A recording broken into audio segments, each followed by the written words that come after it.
أعوذ بالله من الشيطان الرجيم بسم الله الرحمن الرحيم تلك الرسل فضلنا بعضهم على بعض منهم من كلم الله ورفع بعضهم درجات وآتينا عيسى ابن مريم البينات وأيدناه بروح القدس ولو شاء الله ما اقتتل الذين من بعدهم من بعد ما جاءتهم البينات ولكن اختلفوا فمنهم من آمن ومنهم من كفر ولو شاء الله ما اقتتلوا ولكن الله يفعل ما يريد يا أيها الذين آمنوا أنفقوا مما رزقناكم من قبل أن يأتي يوم لا بيع فيه ولا خلة ولا شفاعة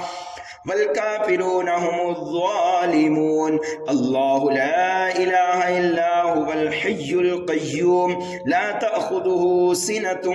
ولا نوم له ما في السماوات وما في الأرض من ذا الذي يشفع عنده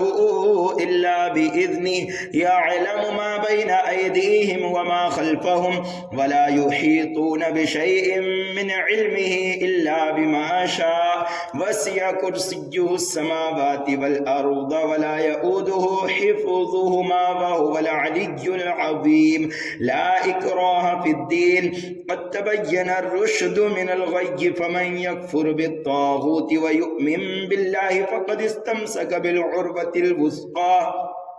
لا انفصام لها والله سميع عليم الله ولي الذين آمنوا يخرجهم من الظلمات إلى النور والذين كفروا أولياؤهم الطاغوت يخرجونهم من النور إلى الظلمات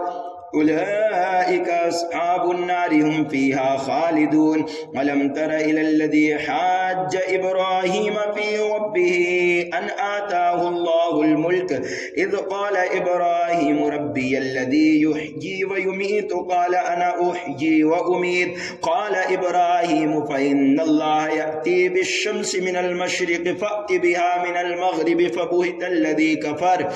والله لا يهدي القوم الظالمين أو كالذي مر على قرية وهي خاوية على عروشها قال أنى يحيي هذه الله بعد موتها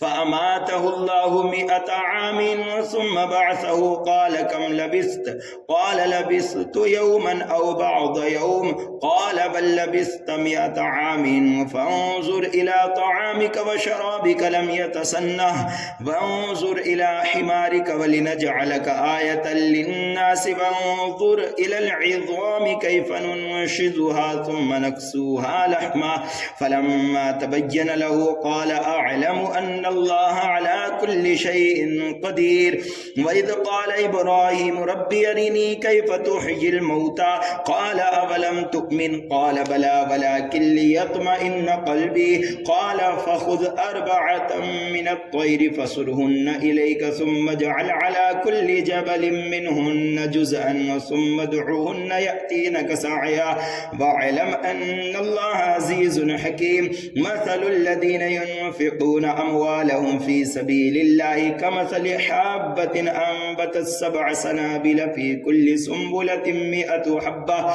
والله يضاعف لمن يشاء والله واسع عليم الذين ينفقون أموالهم في سبيل الله ثم لا يتبعون ما أنفقوا منا ولا أذى لهم أجرهم عند ربهم ولا خوف عليهم ولا هم يحزنون قول معروف ومغفرة خير من صدقة يتبعها أذى والله غني حليم يا أيها الذين آمنوا لا تبطلوا صدقاتكم بالمن والأذى كالذي ينفق ماله رئاء الناس ولا يؤمن بالله واليوم الآخر فمثله كمثل صفوان تراب عليه فأصابه وابل فتركه صلدا لا يقدرون على شيء مما كسبوا والله لا يهدي القوم الكافرين ومثل الذين ينفقون أموالهم ابتغاء ابتغاء مرضات الله وتثبيتا من أنفسهم كمثل جنة بربوة أصابها وابل فآتت أكلها ضعفين فإن لم يصبها وابل فطل والله بما تعملون بصير أيود أحدكم أن تكون له جنة من نخيل وأعناب تجري من تحتها الأنهار له فيها من كل الثمرات وأصابه الكبر وله ذرية ضعفاء فأصابها إعصار فيه نار فاحترقت كذلك يبين الله لكم الآيات لعلكم تتفكرون يا أيها الذين آمنوا أنفقوا من طيبات ما كسبتم ومما أخرجنا لكم من الأرض ولا تيمموا الخبيث منه تنفقون ولستم بآخذيه إلا أن تغمضوا فيه واعلموا أن الله غني حميد الشيطان يعدكم الفقر ويأمركم بالفحشاء والله يعدكم مغفرة منه وفضلا والله واسع عليم يؤتي الحكمة من يشاء ومن يؤت الحكمة فقد أوتي خيرا كثيرا وما يذكر إلا أولو الألباب وما أنفقتم من نفقة أو نذرتم من نذر فإن الله يعلمه وما للظالمين من أنصار إن تبدوا الصدقات فنعما هي وإن تخفوها وتؤتوها الفقراء فهو خير لكم ويكفر عنكم من سيئاتكم والله بما تعملون خبير ليس عليك هداهم ولكن الله يهدي من يشاء وما تنفقوا من خير فلأنفسكم وما تنفقون إلا ابتغاء وجه الله وما تنفقوا من خير يوفى إليكم وأنتم لا تظلمون للفقراء الذين أحصروا في سبيل الله لا يستطيعون ضربا في الأرض يحسبهم الجاهل أغنياء من التعفف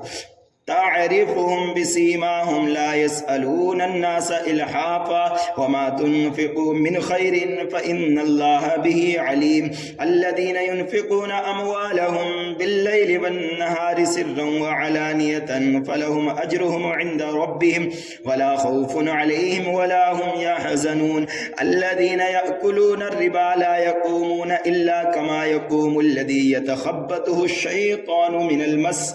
ذلك بأنهم قالوا إنما البيع مثل الربا وأحل الله البيع وحرم الربا فمن جاءه موعظة من ربه فانتهى فله ما سلف وأمره إلى الله ومن عاد فأولئك أصحاب النار هم فيها خالدون يمحق الله الربا ويربي الصدقات والله لا يحب كل كفار أثيم إن الذين آمنوا وعملوا الصالحات وأقاموا الصلاة وآتوا الزكاة لهم أجرهم عند ربهم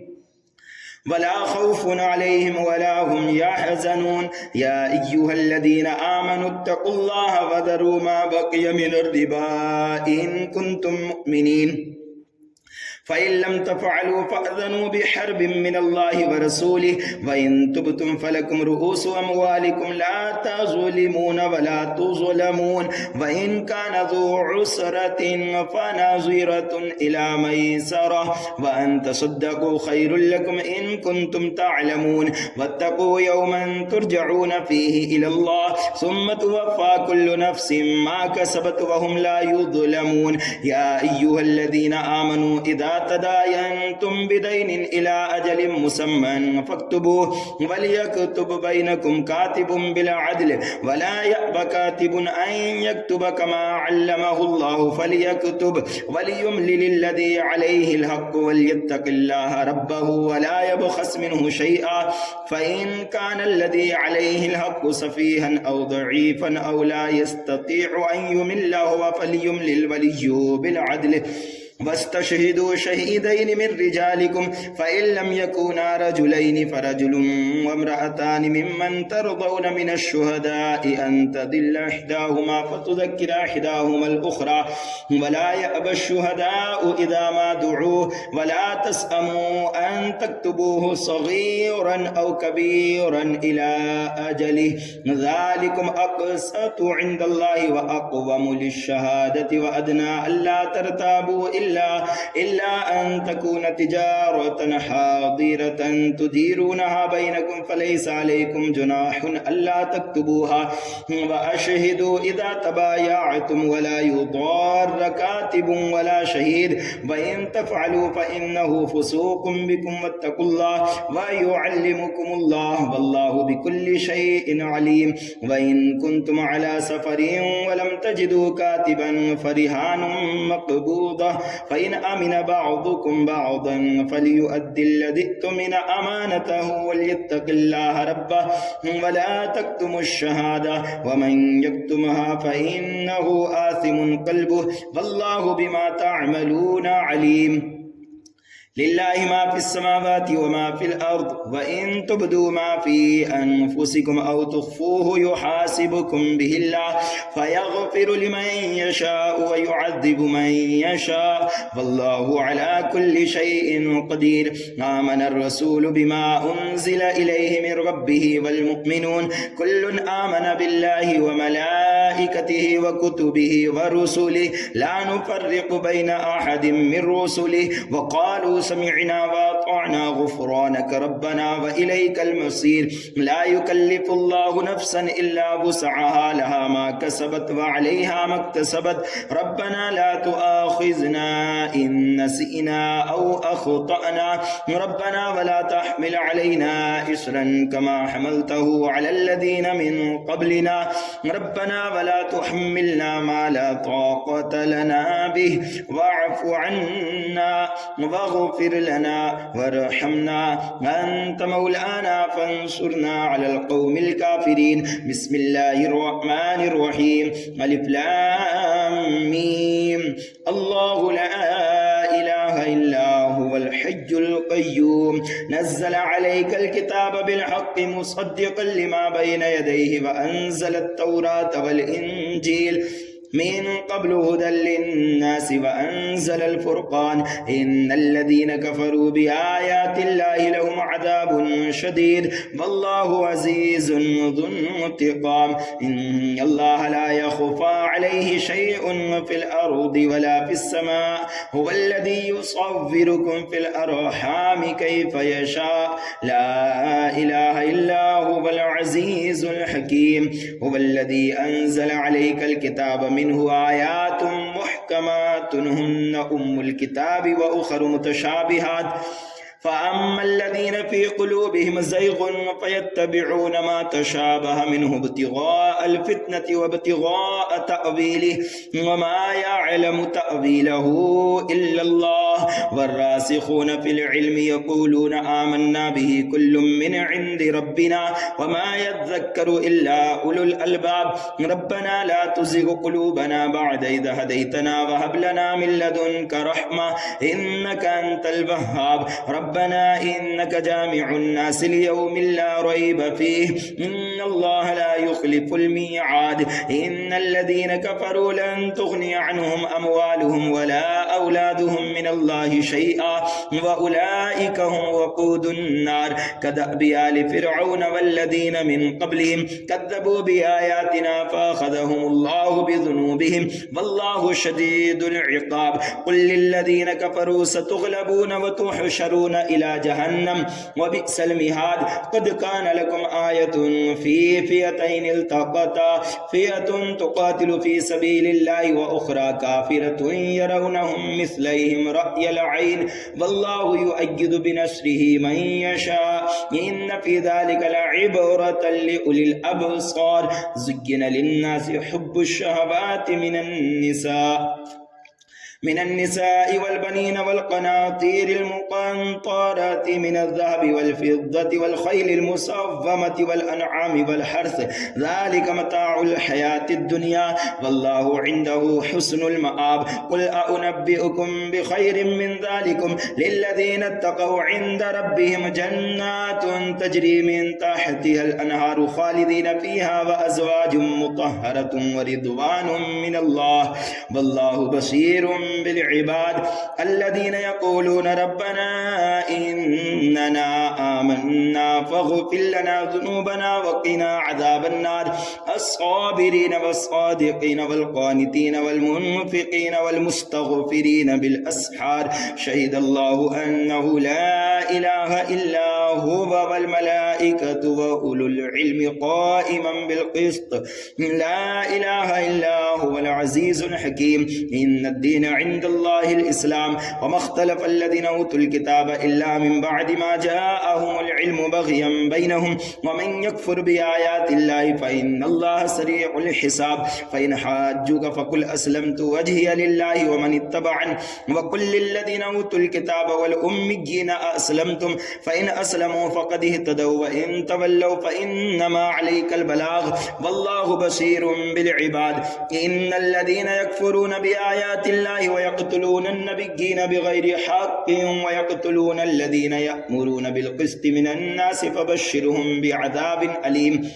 أولئك الذين حبطت أعمالهم في الدنيا والآخرة وما لهم من ناصرين ألم تر إلى الذين أوتوا نصيبا من الكتاب يدعون إلى كتاب الله ليحكم بينهم ثم يتولى فريق منهم وهم معرضون ذلك بأنهم قالوا لن تمسنا النار إلا أياما معدودات وغرهم في دينهم ما كانوا يفترون فكيف إذا جمعناهم ليوم لا ريب فيه ووفيت كل نفس ما كسبت وهم لا يظلمون قل اللهم مالك الملك تؤتي الملك من تشاء وتنزع الملك ممن تشاء وتعز من تشاء وتذل من تشاء بيدك الخير إنك على كل شيء قدير تولج الليل في النهار وتولج النهار في الليل وتخرج الحي من الميت وتخرج الميت من الحي وترزق من تشاء بغير حساب لا يتخذ المؤمنون الكافرين أولياء من دون المؤمنين ومن يفعل ذلك فليس من الله في شيء إلا أن تتقوا منهم تقاه ويحذركم الله نفسه وإلى الله المصير قل إن تخفوا ما في صدوركم أو تبدوه يعلمه الله ويعلم ما في السماوات وما في الأرض والله على كل شيء قدير يوم تجد كل نفس ما عملت من خير محضرا وما عملت من سوء تود لو أن بينها وبينه أمدا بعيدا ويحذركم الله نفسه والله رؤوف بالعباد قل إن كنتم تحبون الله فاتبعوني يحببكم الله ويغفر لكم ذنوبكم والله غفور رحيم قل أطيعوا الله والرسول فإن تولوا فإن الله لا يحب الكافرين إن الله اصطفى آدم ونوحا وآل إبراهيم وآل عمران على العالمين ذرية بعضها من بعض والله سميع عليم إذ قالت امرأة عمران رب إني نذرت لك ما في بطني محررا فتقبل مني إنك أنت السميع العليم فلما وضعتها قالت رب إني وضعتها أنثى والله أعلم بما وضعت وليس الذكر كالأنثى وإني سميتها مريم وإني أعيذها بك وذريتها من الشيطان الرجيم فتقبلها ربها بقبول حسن وأنبتها نباتا حسنا وكفلها زكريا كلما دخل عليها زكريا المحراب وجد عندها رزقا قال يا مريم أنى لك هذا قالت هو من عند الله إن الله يرزق من يشاء بغير حساب هنالك دعا زكريا ربه قال رب هب لي من لدنك ذرية طيبة إنك سميع الدعاء فنادته الملائكة وهو قائم يصلي في المحراب أن الله يبشرك بيحيى مصدقا بكلمة من الله وسيدا وحصورا ونبيا من الصالحين قال ربي أنى يكون لي غلام وقد بلغني الكبر وامرأتي عاقر قال كذلك الله يفعل ما يشاء قال رب اجعل لي آية قال آيتك ألا تكلم الناس 3 أيام إلا رمزا واذكر ربك كثيرا وسبح بالعشي والإبكار وإذ قالت الملائكة يا مريم إن الله اصطفاك وطهرك واصطفاك على نساء العالمين يا مريم اقنتي لربك واسجدي واركعي مع الراكعين ذلك من أنباء الغيب نوحيه إليك وما كنت لديهم إذ يلقون أقلامهم أيهم يكفل مريم وما كنت لديهم إذ يختصمون إذ قالت الملائكة يا مريم إن الله يبشرك بكلمة منه اسمه المسيح عيسى بن مريم وجيها في الدنيا والآخرة ومن المقربين ويكلم الناس في المهد وكهلا ومن الصالحين قالت ربي أنى يكون لي ولد ولم يمسسني بشر قال كذلك الله يخلق ما يشاء إذا قضى أمرا فإنما يقول له كن فيكون ويعلمه الكتاب والحكمة والتوراة والإنجيل ورسولا إلى بني إسرائيل أني قد جئتكم بآية من ربكم أني أخلق لكم من الطين كهيئة الطير فأنفخ فيه فيكون طيرا بإذن الله وأبرئ الأكمه والأبرص وأحيي الموتى بإذن الله وأنبئكم بما تأكلون وما تدخرون في بيوتكم إن في ذلك لآية لكم إن كنتم مؤمنين ومصدقا لما بين يدي من التوراة وليحل لكم بعض الذي حرم عليكم وجئتكم بآية من ربكم فاتقوا الله وأطيعون إن الله ربي وربكم فاعبدوه هذا صراط مستقيم فلما أحس عيسى منهم الكفر قال من أنصاري إلى الله قال الحواريون نحن أنصار الله آمنا بالله وشهد بأننا مسلمون ربنا آمنا بما أنزلت واتبعنا الرسول فاكتبنا مع الشاهدين ومكروا ومكر الله والله خير الماكرين إذ قال الله يا عيسى إني متوفيك ورافعك إلي ومطهرك من الذين كفروا وجاعل الذين اتبعوك فوق الذين كفروا إلى يوم القيامة ثم إلي مرجعكم فأحكم بينكم فيما كنتم فيه تختلفون فأما الذين كفروا فأعذبهم عذابا شديدا في الدنيا والآخرة وما لهم من ناصرين وأما الذين آمنوا وعملوا الصالحات فيوفيهم أجورهم والله لا يحب الظالمين ذلك نتلوه عليك من الآيات والذكر الحكيم إن مثل عيسى عند الله كمثل آدم خلقه من تراب ثم قال له كن فيكون الحق من ربك فلا تكن من الممترين فمن حاجك فيه من بعد ما جاءك من العلم فقل تعالوا ندعو أبناءنا وأبناءكم ونساءنا ونساءكم وأنفسنا وأنفسكم ثم نبتهل فنجعل لعنة الله على الكاذبين إن هذا لهو القصص الحق وما من إله إلا الله وإن الله لهو العزيز الحكيم فإن تولوا فإن الله عليم بالمفسدين قل يا أهل الكتاب تعالوا إلى كلمة سواء بيننا وبينكم ألا نعبد إلا الله ولا نشرك به شيئا ولا يتخذ بعضنا بعضا أربابا من دون الله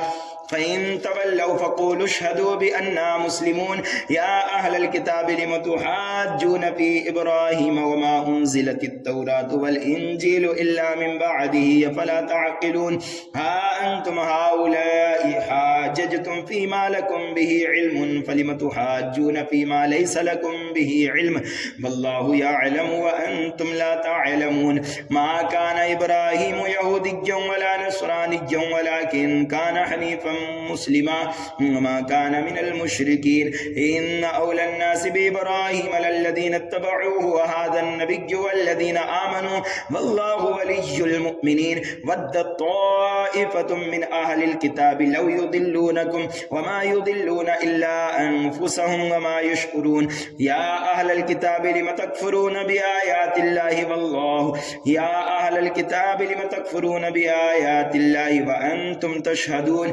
يا أهل الكتاب لم تلبسون الحق بالباطل وتكتمون الحق وأنتم تعلمون وقال طائفة من أهل الكتاب آمنوا بالذي أنزل على الذين آمنوا وجه النهار واكفروا آخره لعلهم يرجعون ولا تؤمنوا إلا لمن تبع دينكم قل إن الهدى هدى الله أن يؤتى أحد مثل ما أوتيتم أو يحاجوكم عند ربكم قل إن الفضل بيد الله يؤتيه من يشاء والله واسع عليم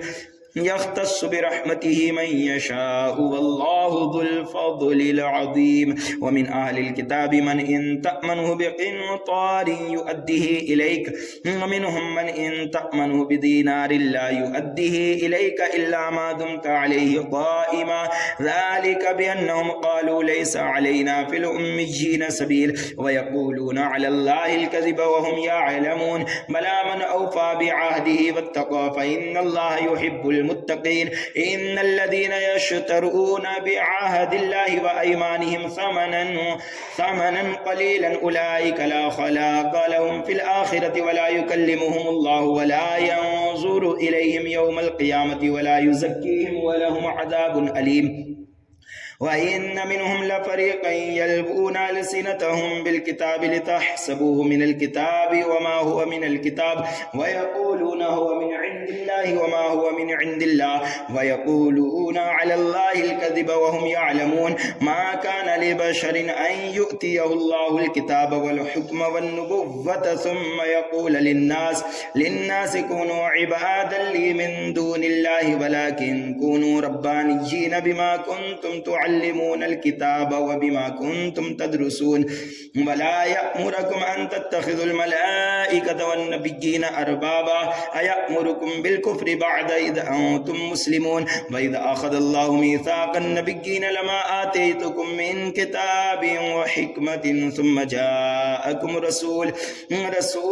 مصدق لما معكم لتؤمنن به ولتنصرنه قال أأقررتم وأخذتم على ذلكم إصري قالوا أقررنا قال فاشهدوا وأنا معكم من الشاهدين فمن تولى بعد ذلك فأولئك هم الفاسقون أفغير دين الله يبغون وله أسلم من في السماوات والأرض طوعا وكرها وإليه يرجعون قل آمنا بالله وما أنزل علينا وما أنزل على إبراهيم وإسماعيل وإسحاق ويعقوب والأسباط وما أوتي موسى وعيسى والنبيون من ربهم لا نفرق بين أحد منهم ونحن له مسلمون ومن يبتغي غير الإسلام دينا فلن يقبل منه وهو في الآخرة من الخاسرين كيف يهدي الله قوما كفروا بعد إيمانهم وشهدوا أن الرسول حق وجاءهم البينات والله لا يهدي القوم الظالمين أولئك جزاؤهم أن عليهم لعنة الله والملائكة والناس أجمعين خالدين فيها لا يخفف عنهم العذاب ولا هم ينظرون إلا الذين تابوا من بعد ذلك وأصلحوا فإن الله غفور رحيم إن الذين كفروا بعد إيمانهم ثم ازدادوا كفرا لن تقبل توبتهم وأولئك هم الضالون إن الذين كفروا وماتوا وهم كفار فلن يقبل من أحدهم ملء الأرض ذهبا ولو افتدى به أولئك لهم عذاب أليم وما لهم من ناصرين صدق الله مولانا العظيم.